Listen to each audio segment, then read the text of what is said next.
give it a second to just pull through. Get starting to do it now. Come on, YouTube. Okay, awesome. All working. Great. All right, good day, everyone. Thank you so much for joining us. This is the final fireside chat of the Africa Tech Startup Forum 2024 program. Yeah, great to have you all there, and thanks for joining us from different parts of Africa. I'm looks like I'm in Cape Town, but I'm actually not. I'm sitting in Dubai today. My background image, I didn't have a nice picture of Dubai for adding a picture to, but I am actually in Dubai for a big tech show out here called GITEX and Expand North Star. So quite an exciting event. We've got about 15 South African companies on a pavilion. There's a pavilions from Egypt and a huge group from Uganda out here that I met with yesterday as well, and various other countries across the continent. So great to see people, some of the teams that actually we've worked with as well, and individuals we work from different parts. So great to see. I mean, it is a bustling show, and all the startups were at a big startup party last night, which was a lot of fun on the beach in Dubai. So exciting couple of days, and we're searching high and low and meeting a lot of investors and partners out here to bring them to be part of the Africa Tech Summit and Forum, and make sure that they are engaging with you guys still over the next few weeks in our B2B meeting program. So we're not stopping here. This is maybe just be one of the last webinars that we're doing, but we're still doing lots of one-on-one meetings. So keep an eye out for that as we go. Obviously, last week we finished our pitching competition. That was awesome. 135 pitches. I think we did over 136 pitches over 4 days. So it was manic, and they've been judged, and the results for that will come out over the next few days.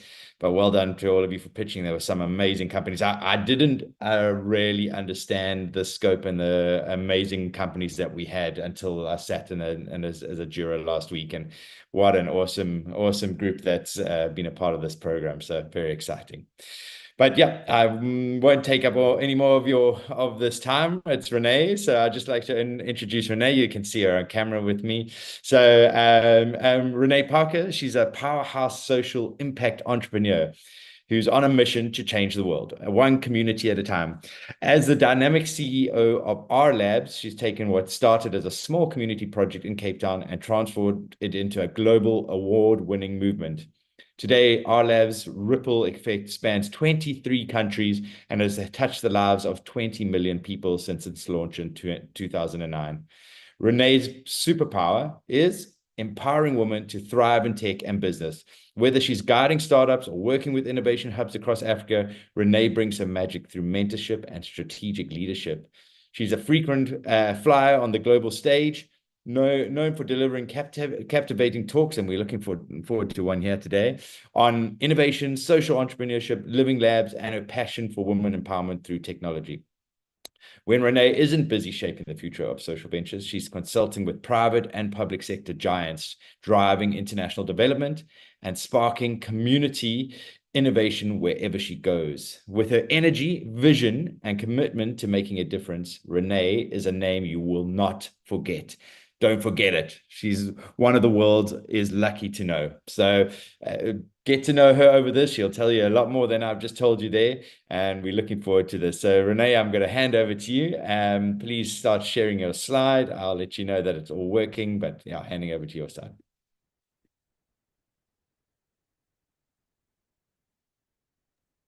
Good afternoon, everyone. Oh my goodness, after that introduction, I'm trying to see, where is this woman you're speaking about? But thank you. Thank you so much. I'm really happy.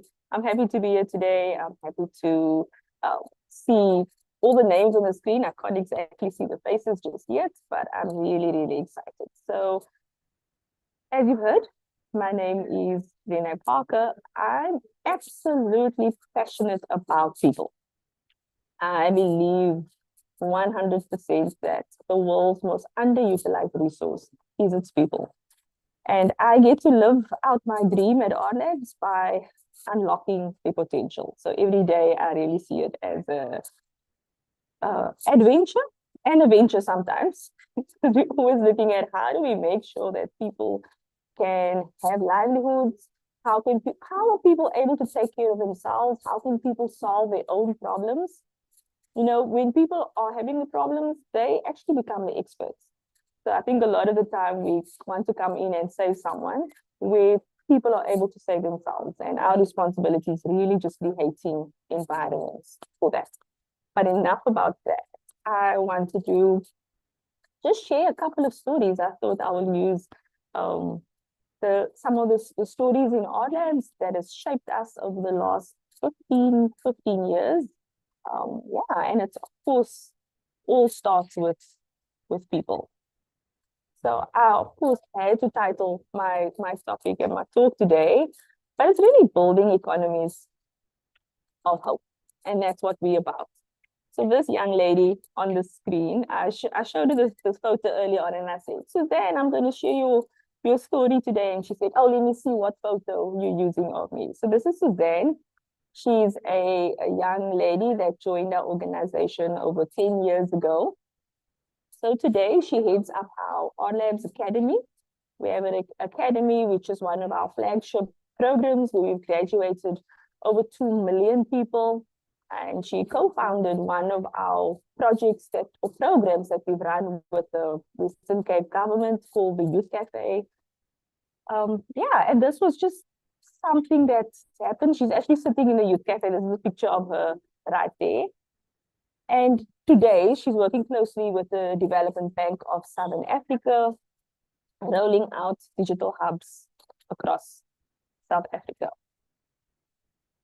So I'm going to just share that little bit about Suzanne.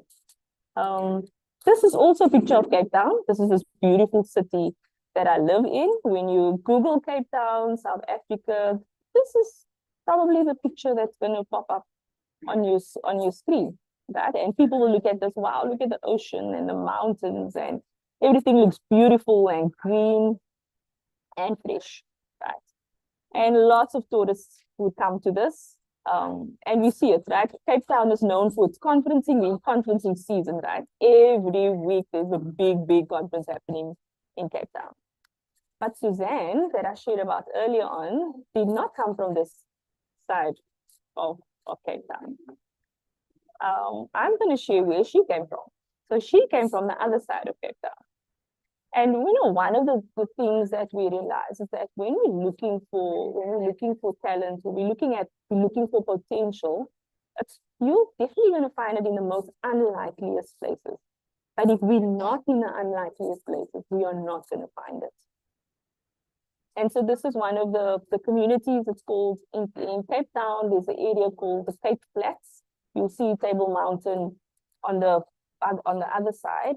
So if you stand on top of Table Mountain and you look down the city, you'll actually see it takes a dip like that. And that's why it's called the Cape Flats. So it's sandy, it's dusty, it's windy, you can't grow anything. And this is where the people we serve actually come from. So Cape Flats is known for all its social ills, all the bad things. High unemployment, which of course feeds into gangsterism, drugs, crime, and I can just go on and on and on. All of this comes here. And this is the community that Suzanne comes from. She dropped out of high school, became a teenage mom, belonged to a gang. She was dealing in drugs, harboring fugitives. And so when Suzanne came through the doors at Rlabs, she was at the point where she lost all hope. And at Rlabs, we are strong believers that we can make hope contagious. Hope is something that can become contagious. And of course, you know, if you look into someone's eyes, you can actually see whether they've lost hope and whether they have hope or not. And we see it on a daily basis. So when Suzanne came through our doors, this was a young woman that, you know, was at the end. She wanted to change her life. She wanted to do something different. And she started joining our programs. And now today, as I mentioned earlier on, and I like starting with the good stuff. So I first started out with what she's currently doing, how many people she's impacted. So somebody that was at the end of the road, at the end of, you know, what they thought they've reached the maximum of their potential, can turn their lives around. right? They just need people around them. They need environments around them that actually enables this. Believe it or not, Time Magazine actually said the world's, this is for South Africa, yeah, we're the most world's unequal country. And we know that it's not just in South Africa. There are other countries around the world that face exactly the same thing. On the one side, you have all this beauty and wonder and such amazing things where everyone comes to. And there might just be a road, or there'll be a river, or there'll be something that separates the other side. And I don't think there's any country that doesn't have both sides. And it's really hard when you're trying to make a change, when you're trying to make a difference, when you have such inequalities that actually exist. And part of Rlabs is about how do we start balancing this? How do we become an equalizer so that where we come from doesn't determine our destiny. Where we come from doesn't determine what we're going to achieve, how many lives we're going to impact. That where we come from will only be where we come from. So, sorry. And this is why we exist. This is why Rlabs exists. We in the business of building hope economies and making hope contagious for people like Suzanne. How do we do this? Okay, we do this through 3 main focus areas. Rlabs does a lot of things. If you ever want to know what Rlabs does, the best way is to come and experience it. We always say Rlabs is not something you should be reading about. It's actually something you should experience. So this is an open call and an open invitation to everyone to do that. So we do this through 3 areas: building talent. So one of the things we do is we offer high impact digital skills, and these leads to livelihoods. Our main focus group here are young people, creating digital artisans. We partner with Amazon Web Services, we partner with Google, we partner with universities, where we are able to give access and free access to the communities that we serve. And in this way, people are able to build their skill, they're able to build their talent, whether they are going to go into a job or whether they're going to actually use the talent and start their own business. And the next focus area is innovation. We're all about innovation. And innovation can be anywhere, it can be anything. And as I mentioned at the start, that when you're in communities and you're working with people, the easiest way to help someone start innovating is when you ask them, okay, what is your biggest challenge? What affects you the most? And you try and help them solve that. Because when somebody solves for their own problems, you know, they realize, oh, wait, there's somebody else that might have the same problem I'm having. And can they actually use this? And in this way, we find that when we talk about driving innovation, we talk about grassroots innovation. Only because it's not high tech, it never starts there. But it starts on the ground and it's creating simple solutions for complex problems. So we encourage innovation and creativity, and we believe that people should build their own solutions. Again, you know, this is done through various programs. We run an incubator, we do some sandboxing, we have different programs that actually allows community members to come in, they have an idea, they're thinking about a problem, they're trying to come up with a solution, and where we find when they start brainstorming together and coming up with solutions, it's actually a valid solution, it can work. And then the third one is entrepreneurship, okay? Because we build the talent, people build the solutions, and then we help them scale it. And that would, of course, turn into a business, it could turn into a venture. Sometimes we have full-blown businesses that are already existing, and we would call them livelihood businesses. So people are in this because they need to feed their families, they need to pay their rent. So they're not looking at being innovative, you know, being the next unicorn. They're definitely not looking at that. It's really just a business that they're trying to make ends meet. But when they come to our programs, the one thing that we always encourage is innovation. What's going to set you apart? How can this business actually scale? And that's where the venture building component come in. So the common thread through everything that we do is hope and people. So even Suzanne today actually runs her own business. Even though she came through our programs, she started doing running the academy. She's also an entrepreneur. And I'm not really going to go into all these stats, but this is just some stats about honors in some of the countries within, the graduates that we've had, how many people we've impacted. And a lot of people ask us, how have we done that? And we've done this through technology. You know, there's no way we can have 2.5 million people coming into our doors, but our technology that we built, our innovation that we built, actually allows us to provide training programs online. And we see how it's able to cut across borders, across continents, and people all over the world are able to use it.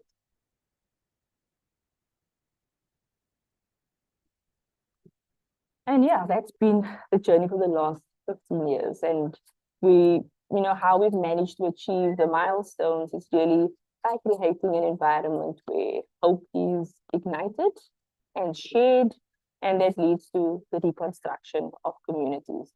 I think that's really important. And I'll just share very quickly how we've managed to do that. So creating and enabling environments has been very important. So where people can build, people can create, people can innovate, and people can contribute. So creating these environments in the local context. And that is one of the strong things that we believe in, that people don't need to leave their communities to innovate, to build, to create. It should be done in the local context so that it's done from that place. The next thing that we strongly believe in is building the we, so that we equip people to train so that they can train others. It's very important that we don't go on this journey alone. And for anyone that comes to our program, we always say we don't charge for any of our courses. The only thing we ask you to do, well, two things. The first thing is smile. We always want our students to be smiling when they come in and they do any courses or any programs with us. And the second thing is to pay it forward. Make sure that what you've learned actually helps someone else. So whether you're showing it to them, you're sharing it with them, it's a business you're creating and you're employing more people, whatever it is, make sure you are building the we. And then of course, embrace being different. We have, you know, the media plays such an important role today in our society, especially among young people. But we encourage them, be different and embrace it. Diversity, getting different perspectives and views, as well as opinions that are different to your own. That's very, very important. So really embrace being different. And of course, change your lens, right? That's the easiest way to do the switch. So you configure your power. So beneficiaries, we believe, you know, they become the problem experts, and communities become the problem experts. And so why can't we reconfigure the power? Why can't we put the power back into the people that feel they're the underdogs, that feel that they're suffering? They have the power to actually make a difference. And we can definitely do this by changing our lens. And this is one of our strong values at Rlabs, is leading with love. You know, it's very evident in the way that you show up as a leader at work, right, in your community. You know, you're not just a leader and you're not just there. You actually have to show up every day, every time. And of course, when you love someone or when you love something, you are willing to change things for them. You are willing to go the extra mile. You're willing to do something else. And so leading with love is one of our core values. And then be exponential. Being intentional about the change that you want to make. Be bigger than yourself and see others greater than themselves. I think that's one of the hardest things. Us as human beings, always, you know, it's really hard for us to be bigger than what we are. And we talk about exponential technologies, right? But as people, we are exponential once we apply ourselves. And that is definitely also one of the most underutilized things, that we don't apply ourselves. As human beings, we can be exponential. We have we have to be intentional in seeing our communities that way. Because it's no use just seeing that for yourself. You have to see it for others as well. Change. Very simple. If you apply all the things I mentioned earlier on, then we will definitely you'll see the change. And we've seen this through Zlato, one of our innovations that have come through our organization. This is a young man, his name is Alan. The very youth cafe that I spoke about earlier on, that's Suzanne ran. Alan was a product from the youth cafe. He came in straight out of school, not sure what he wants to do, and he started doing our programs and our courses. And now today, he's a startup called Zlato. They are I think they are 6 years old now. He employs 16 people, all young people. All his staff are also young. And he's not even 30 years old yet. And this currency, of course, it's a virtual currency. People can do good. They can earn the currency. He partners with vendors. They put their products on the platform, and the young people can actually trade and buy these products. He's doing an interesting project now with our social development in South Africa. We have this grant that they were giving during COVID. It was like a 350 rand to all unemployed people. And the government actually approached him and they said they want to run a pilot with 1,000 young people, because they realize that they're giving them this grant every month, but they can't just take it away. So how are they going to get them off being reliant on the government? And so they're actually using Zlato as a tracking mechanism. They are making sure that the young people, before they get the 350, that they're actually doing, whether they're volunteering and they're learning a skill, whether they're upskilling themselves. And it's called Pathways to Possibilities. So they're really looking at, they're actually using this speedy technology. And if I go back to Suzanne's story right at the beginning, she was involved in setting up the youth cafe. And, who knows, where Alan would have been today, what he would have actually been doing. And just another one of our success stories. This is Melanie on the left-hand side. 5 years ago, there was a young man that he was collecting cardboard because he lost his job. He then went from collecting cardboard to purchasing a vehicle, and he started a waste company. This company is quite big now. And then when we started chatting to him, we realized, and then of course, Melanie is really passionate about waste and keeping a community clean. This is one of the products that they actually came up with. It's called Recycling Champion. There's a lot of waste in our community, and there's also high unemployment. And they actually brought these two together.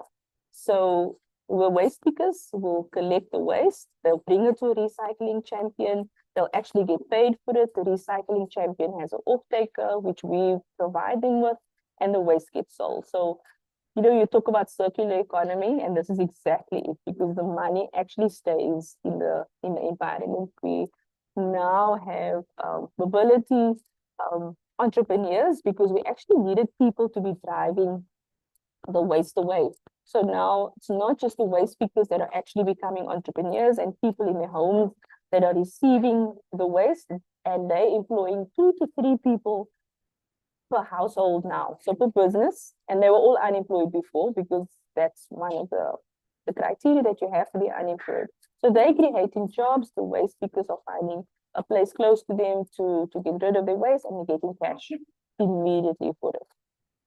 And I mean, these are just two of the examples that I wanted to share with you, but I'm going to stop there. I can talk all day about Rlabs. There's so many stories, and I love people, and I just love seeing the potential and seeing what they are able to do.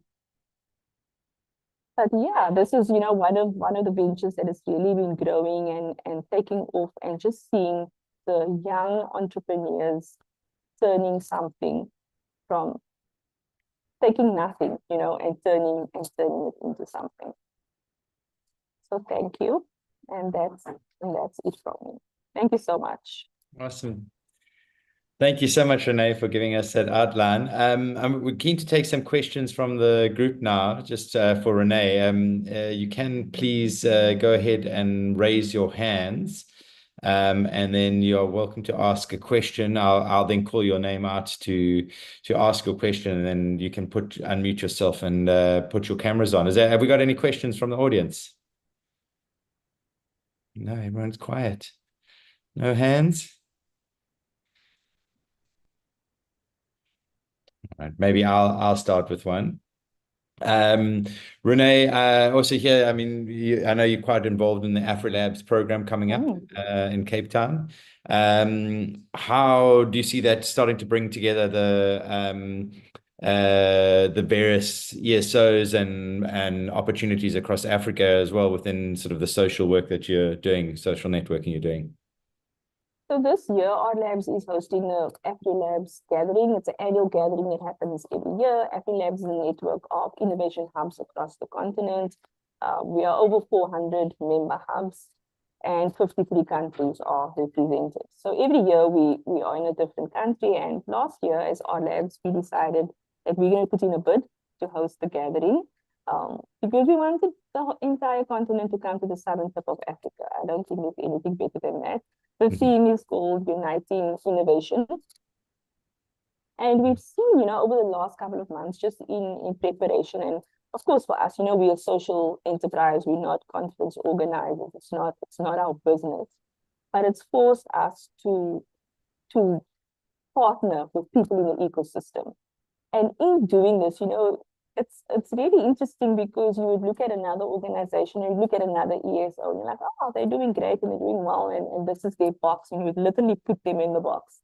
And until you try working together, or you start working together, you realize, my goodness, we have so many similarities, and that's what we've actually found during this time. Whether they're just in Cape Town, whether they're just in South Africa, everyone is doing something, and it's not about, you know, my organization is bigger than yours, or I'm better than you. Like, no way. There's so many people in this world. There's so many problems alone on our continent. We need everyone to do something. You might not be able to do everything, but at least do something. And just being able to see how the organizations and the leaders are so passionate about making a change and making a difference, but really intentional about driving economic growth, and creating economic opportunities. And yeah, and just looking at the innovations and the businesses and the ventures, I think more and more people over time are becoming more conscious about the social impact that they're making. We classify ourselves as social enterprise, and another venture will say, no, I'm a venture and I'm only for profit. But when you dig down and you go into their why, you're like, oh, you're actually doing the same thing I'm doing. I'm just calling it something different. We really all passionate about making a change. We're quite optimistic about when we are together, when we can collaborate, when we can partner, we can do so much more. And time is it's just things are just escalating. So the gathering this year is between the 6th and the 8th of November. It will be held at the Cape Town Convention Center. Yeah, and that's just 3 weeks away. We did a countdown today. That's just 3 weeks away, where we're going to have the entire continent convening and coming together at the southern tip.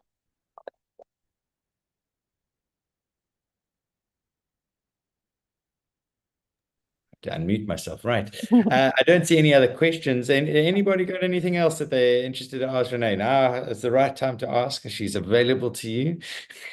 Unless you are coming down to Cape Town and coming to see her in the mother city and in her hometown, you can always ask there.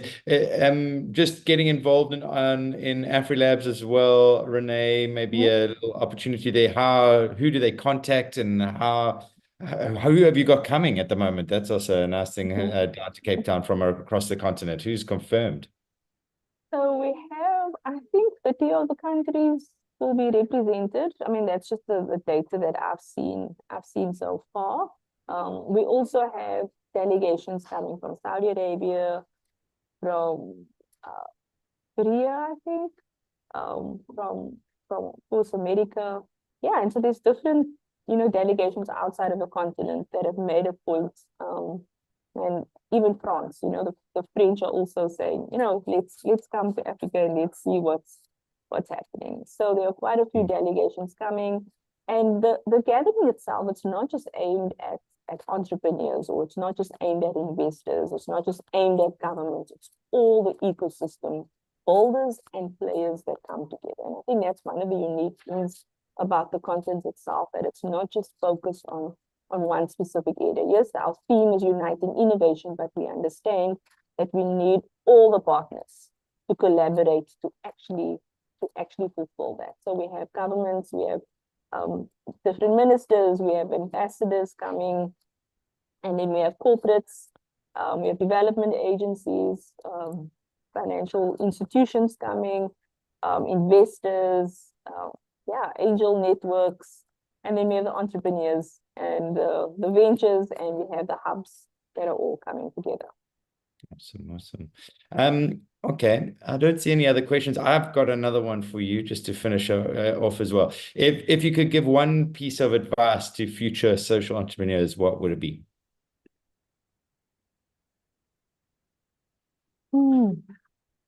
Be intentional about taking others with you.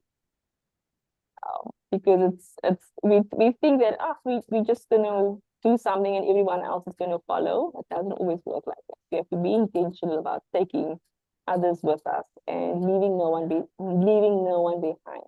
As a social entrepreneur, you realize more and more that you have to pivot at times and you have to be agile to make sure that things keep moving. And so sometimes when that happens, it's easy to forget about different parts of our community and just turn a blind eye to that. But we can definitely make sure that no one is left behind by the work that we do. No ESO left behind. There we go.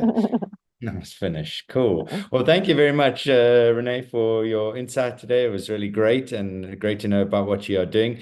We will share your details with people, and they'll be sure to contact you. Also, they can we can add you up onto the networking platform as well to get you chatting on that and requesting meetings between the different partners. Also, you can do it through the website as well. So if there's anyone on Africa Tech Startup Forum that you're wanting to meet specifically, especially the ESOs, and I think there's some amazing ESOs there that we've brought into the program.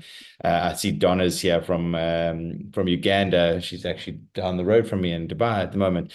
Donna, I'm not going to get to see you at JARTEX because I'm shooting home tomorrow for another big event for next week, and another event in Johannesburg this week as well. So, but yeah, quite a lot of different awesome ESOs across the continent that are keen to work with you, Renee, as well. So thank you very much for your time today. Thank you. We got to sign off, and yeah, very insightful. And yeah, I'm looking forward to seeing you at Rlabs and some other programs that you do throughout the year.